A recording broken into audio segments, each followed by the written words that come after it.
might wonder what goes on behind the scenes in the lead up to the games, and I've just got the right person to talk to. I'm going to be speaking now to Mark Howell, who is Executive Coordinator of the Commonwealth Games here on the Gold Coast in Australia. Mark, I mean, first of all, look at that scenery. The sun is going down. We're standing in a great place to chat, aren't we? It's not a bad place, is it? I mean, how many times would you love to go on holiday and have a backdrop like that? Superb place to host the games. It really is. I want to talk to you a little bit about your job because you've been based out here for 15 months. However, obviously you're not Australian, you are from the UK. So let's talk a little bit about your background. Just tell me a little bit about you.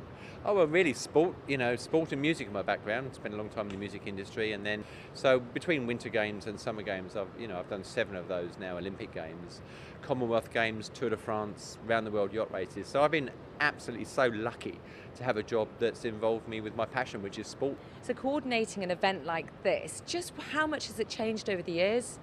Oh, hugely. As they've become more popular, have there been more influences on them, more commercial influence on them? Obviously, the ability for the host city to leverage the opportunity more. It just means that the job's got bigger and bigger, and actually more interesting as a result of it.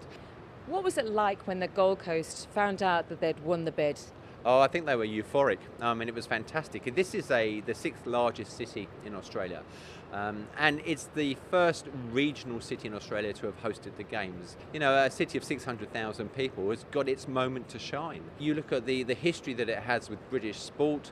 Team GB were here prior to the 2000 Games. I was involved with the British Olympic Association then, and we had our training camp in 1999 and 2000 here on the Gold Coast. So that's where Denise Lewis, Jonathan Edwards, Steve Redgrave, Matthew Pinsent, all of these iconic British sports stars got preparation before going down to Sydney, and of course that was such a massive success. I just bumped into Matthew Pinsent the other day actually, and managed to get a photo with him, which was really great because I've watched him over the years, and it was like little and large, to be honest with you. He's quite tall. Lad, he's quite tall. But what an honour for him now to be back doing the job that he's doing, obviously with BBC Sport, where, as you say, he has been competing here. He's trained here, and now he's working commentating. It's great. It's fantastic, and actually, yeah, I saw him only the other day. We bump into each other sort of every 4 years when it comes to big events. So there's all this sort of confluence of stars coming back here, and actually only the other day we had Daley Thompson, Steve Cram, and Adrian Morehouse in the media centre here. So it's been fantastic to see all these people come back. Let's talk a little bit more about your job then, Sure. and the lead up to it, because you have been here for 15 months. Yep. So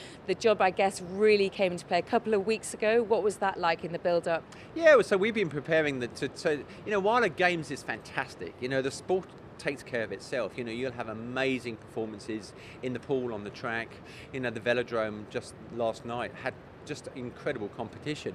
But at the same time, the host city and the state has to make the most of it and has to be able to leverage the opportunity, because it's great to have it, but you've got to use the Games as a springboard to take that city out to the world. And for the Gold Coast, it's been its chance to amplify itself and either change perception and how people think about it, introduce new elements of itself to different markets, or even give people the chance to discover it here. This is the place where movies are filmed. Thor Ragnarok was filmed here. In fact, rumour has it that Chris Hemsworth is around the precinct where we're currently standing. Really? Exactly. Really? I know, that would be good, isn't it? Well, that's really interesting, because on the Isle of Man, we are very interested in the movie industry, of course, so it really does relate an awful lot, and that's something that I didn't realise happened here. No, you don't. And when you think about these beaches, and you think about the hinterland where they've got the amazing jungle and all the rainforests, etc. Kong was filmed here, Ragnarok. Aquaman has just finished back in November. San Andreas was filmed down here. So the Hollywood blockbusters come to town here because they've got such a fantastic backdrop to use. Incredible. So what's your favourite part of the Games? Oh, I love the festival. I really like the sport's amazing, and it's in my blood, which is why I've been lucky enough to do it. But there are some superb acts here. We've had Amy Shark performing on opening ceremony night just on the stage, just locally here in Broadbeach. I did also see a silent disco going on, and that's something that I hadn't come across. And Louisa, who is actually filming us right now, was appalled that I'd never actually come across a silent disco before. But that's a bit loony, that is a bit crazy, but great fun. But it is brilliant. There have been so many different elements here. Oh, and a man with a dog on a skateboard. That was a great act too. That's fantastic. Any proper city has to have a cultural heart to it. And I think, this Games will be the stimulus for that to be another part of the Gold Coast story. you.